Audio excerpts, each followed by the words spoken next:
Welcome to Grieving Insomniacs. I am your host, Cristi Haberman. I am glad you're here. Thanks for being a part of our community. A few disclaimers before we get started. I am a licensed therapist. However, this podcast is not to be considered mental health therapy or counseling. It is for entertainment purposes only and is not associated with my counseling practice, Cristi Haberman Counseling Services. Thanks for showing up. Welcome to Grieving Insomniacs. This is Cristi Haberman. We're recording episode 18 today. Every week I say, I can't believe we come this far. Thank you for hanging in there with me. So today we're going to talk about loss. Up until yesterday, I didn't know what I was going to talk about today. Until our dog passed last night. And we've had storms since 2007. He was 16 years old. 2 days ago, he stopped eating, but it's not unusual for him to stop eating. He just did. And so we weren't too concerned until yesterday he started throwing up clear water.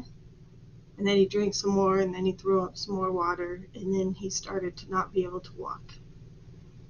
And so we took him to the emergency vet last night, and they said that we could do some blood tests to figure out what's wrong. He had a fever, but they honestly thought that it would be more humane for him to cross the rainbow bridge, because giving him the medications and stuff with the body in the state that it was, he would not be able to probably work through the illness, and that he would die anyway.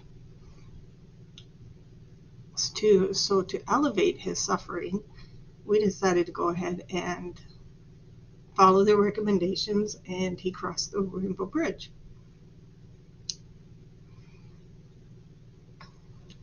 This is the first major loss I've had since Christopher died. And as you can hear, my voice and what my podcast is all about is being real about grief. I'm not going to pretend. I'm not going to be one of those social media influencers and always show the positive, because I think we're doing a disservice to people when we do that. I'm talking about the real. And so if you hear it in my voice, yeah, I'm on the verge of tears. And probably will be throughout this podcast, but it's important to talk about. Because we hear over and over again, get over it. Why can't you get over it? It's about time to get over it. So I wanted to talk about this experience because it was astounding to me how it took me right back. It took me right back to the moment that my son died. And so Christopher died in a hospital. And so we were in a veterinary hospital, so yeah, that was a trigger. But what was amazing to me is that as grieving parents, we get so good at what we call compartmentalization, which means is there's a part of me that grieves my son every moment of every day, in every experience that is carried with me every day. Then there's another part of me that is present, going through my day, and it's the mask that I show the rest of the world.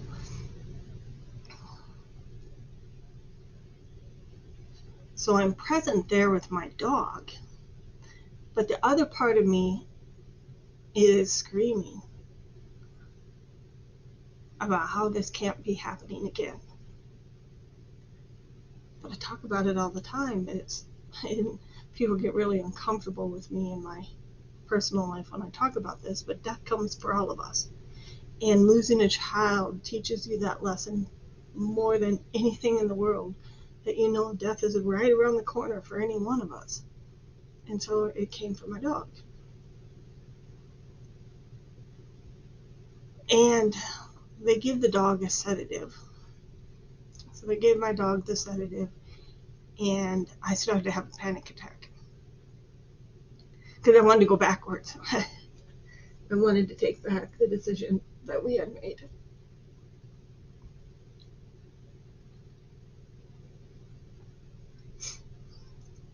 Because I couldn't stop thinking about Chris.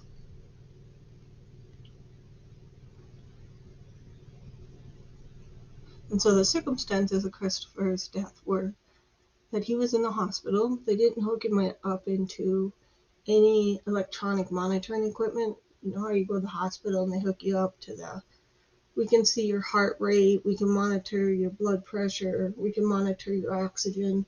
And to this day, I'll never understand why they did not do that. So they did not do that for Christopher. And the nurse came in and gave him some pain medication because he was in so much pain from the cancer. And she left. And he died. And that's kind of what the doctor did for us. And they came in, gave the dog the sedative. Came in, gave him the medication, and then he died almost immediately.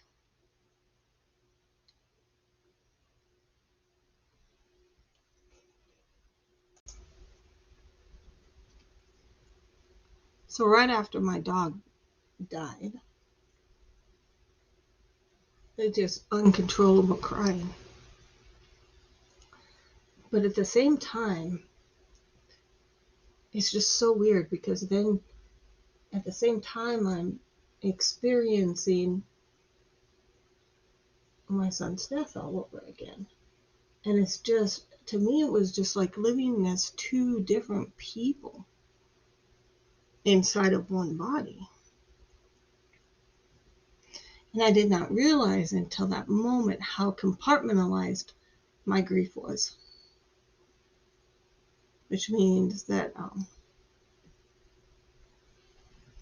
it's not really a part of me. It's something separate. Something, and I only take it out in safe spaces. And this podcast has become a safe space for me. It's where I can pull my grief out and I can talk about it. I have some safe people that I take my grief out and I talk about it. And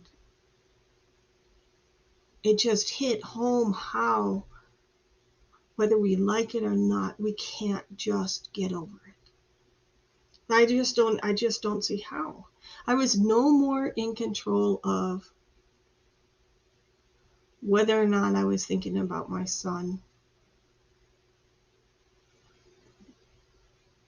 than I was being there with my dog. Because I'm trying to think how, so if I had stopped to tell myself, stop thinking about Chris, I wouldn't have been able to be present there for the dog. And I really wanted to be present for my dog. And so it's just not so simple. And that's what I want to emphasize in this podcast, because I'm hoping that there are people that have grievers in their lives that listen to this. And when they tell us to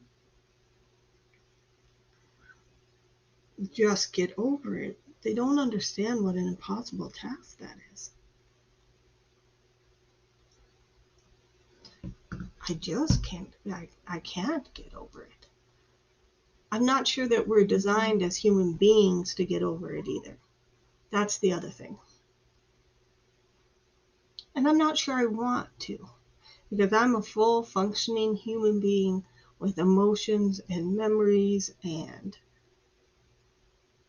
all of those things that make us human beings. And I have a spirit and I have a soul, and that was very much present there with my dog.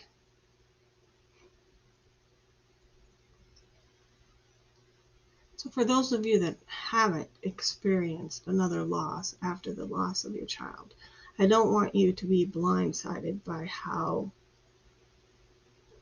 it takes you back to that same moment of when your children died. So what do we do about it? We have to learn to cope with it.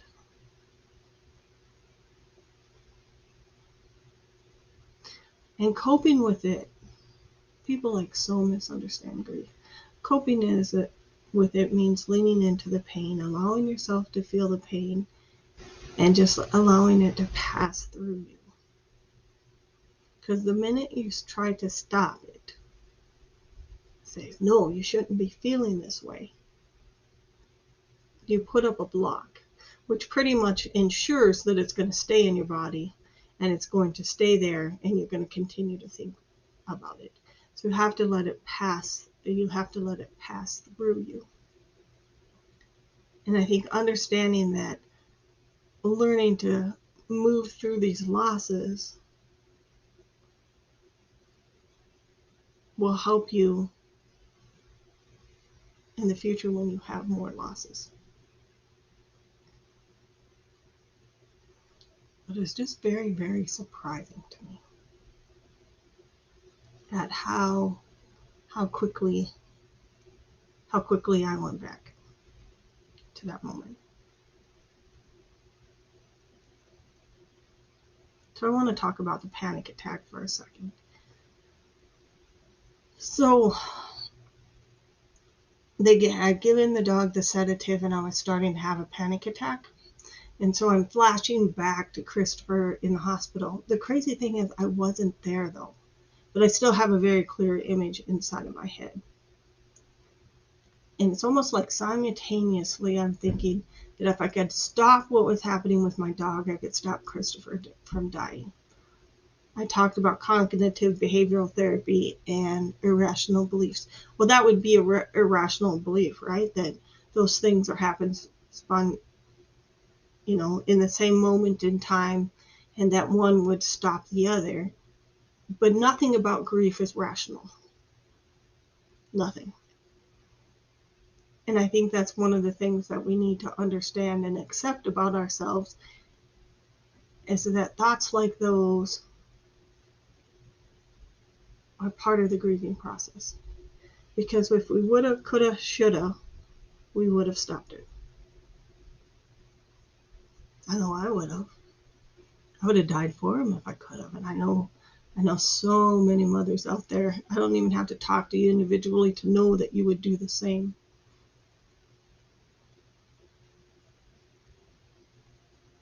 And so was I having a panic attack because of what was happening with my dog, or was I having a panic attack because I was reliving the moment that I couldn't stop Chris from dying? It's very interesting, and even as a therapist, so I have my therapist brain and then I have my real life brain, and my therapist brain has been trying to figure it out, thinking that's kind of amazing that our brain has the ability to do that. But it's also critically important for us to understand that, and understand that it might be a possibility in numerous different situations.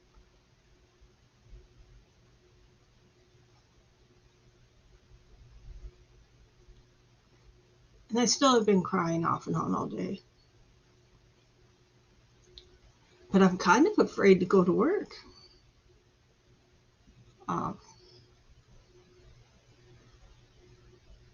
Because now it's all connected, right?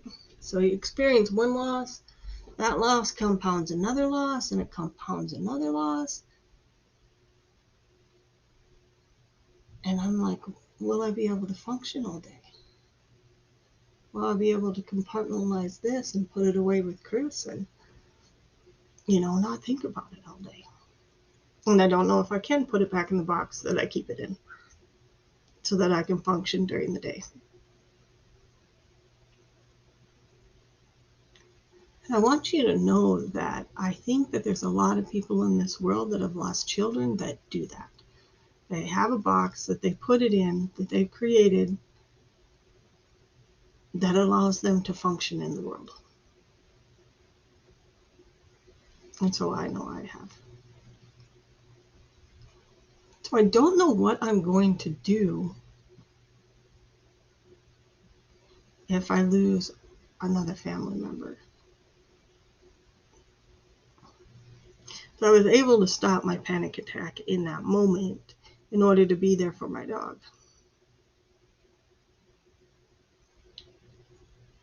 But I don't know if I'll be able to do that if it was like my dad, another child, my husband, and then that fear gets activated, right? And then you become fearful of those things happening. And then that puts me into what's called hypervigilance, which means I'm always on the alert, looking for signs. I'll probably be triggered for a while with ambulances. Always worrying, is that somebody I know?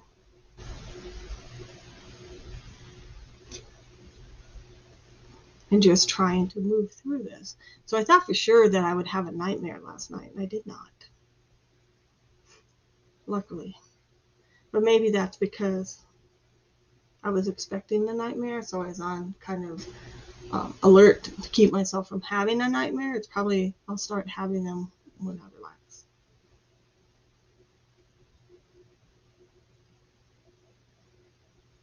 And I haven't really talked about a little bit, I've talked about my paranormal beliefs. But I'm convinced that my dog is still around. I could sense him in the backyard. He loved being outside. He would not be inside. He was not an inside dog. He was a husky. And I asked myself, okay, so is it true? Is it not true that he is running around our backyard? And I just choose to believe that it's true. That he's where he's the happiest. But then there's a little part of me that's kind of jealous because I, in my mind, like, and I create these stories because they make me feel better. Now, I don't know that everybody does this, but this is how, one of the ways that I cope, is that I imagine Christopher meeting him. And that they are together.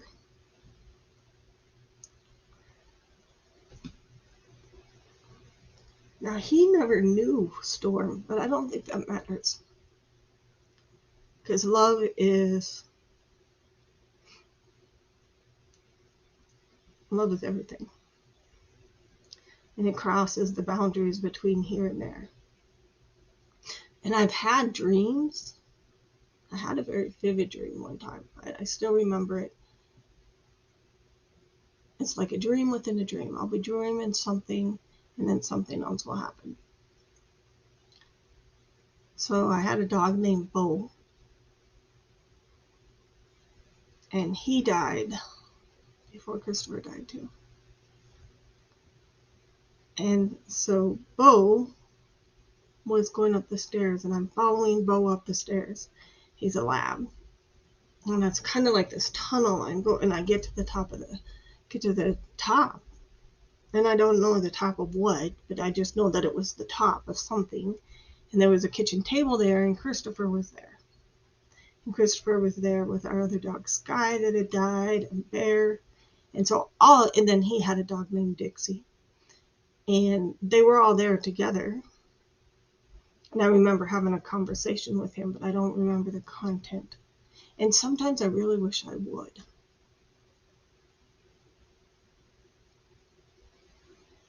Now, I did have a dream about Christopher this week. About Tuesday, I think it was, when we had a conversation. So I don't know if he came to tell me that Storm was going to pass soon. He was 16 years old. He was 105 in human years. He also had these amazing blue eyes, just like Christopher.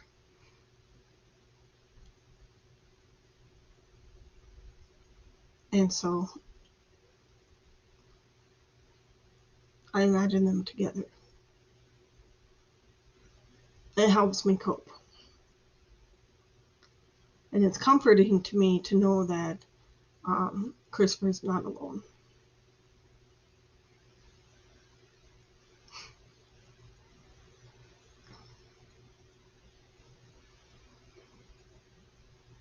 So the other things that I do is I let myself cry when I need to. And I think that's critically important. Now my husband, not so much. He's a stuffer, and he'll stuff it in and it'll come out unexpectedly at some point in time. So I feel really bad for him about that. But that's just his way of coping. Because Storm was really his dog. It was a great support to him. So that's what I would like to know from some of you is, have you experienced the loss after the loss of your child? And what was it like for you? Did you have that sense of compartmentalization that, there's this part of you that's screaming in your head and seeing this whole scenario of your child dying while you're experiencing the death of someone else? Or is it different for you? Because that's definitely how it happened for me. Even though I wasn't there when he died. And I don't know how I see it in my head, but I know I do. But I'm a very visual person. I'm finding even the older I get, the more visual I'm becoming.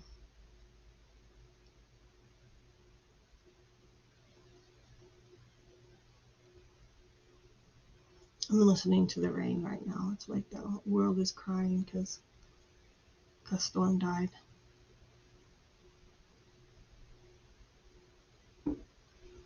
And it's the 4th of July, or the 3rd of July. Getting ready to go to the 4th of July. I just don't know.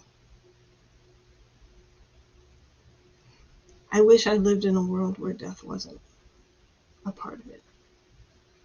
I wish I still had the security in knowing that the world was a safe place. But that is gone. It's our secondary losses.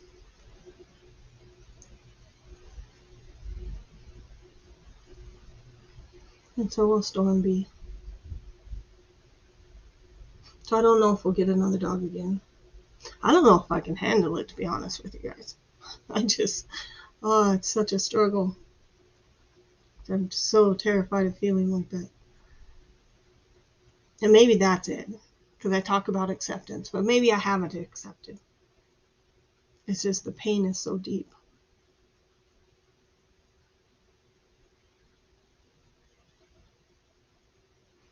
Maybe it's time to take it out and examine it again. You shall see. The other thing that it has done is made me feel much more vulnerable in the world.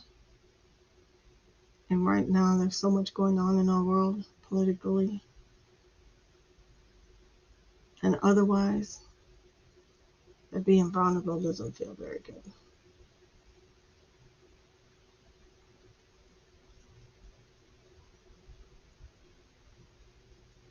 So that's my story about Storm.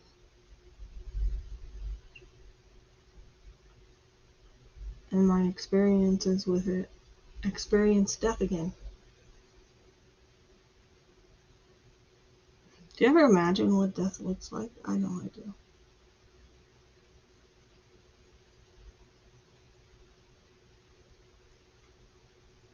I think about it a lot. I do know that when I was in the room when Storm died, I thought it would be more dramatic than it was, and it wasn't. He passed very peacefully. And Christopher, from what I understand, there were 2 people in the room when Christopher died that didn't notice that he died, which just makes me angry. And his was very peaceful also. So it makes me wonder, is it all peaceful? See, and do normal people have these thoughts? That's what I want to know. I never had these thoughts before I had lost a child. I never wondered about death or what it was like, or these thoughts have only come after. And I think it's because death is so present, right? It's like it sits right next door, right next to me, every day. There's no dividing line between here and there for me anymore. It is right here, and it's always present. There's not a moment in the day that I don't think about Christopher. Wonder about him and think about him, and even during this experience, he was very much present.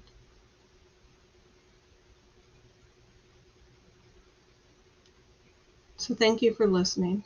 If you would like and subscribe, please reach out to me and let me know if these are helpful at all for you. If there's topics that you want to talk about, I would really like to hear from you.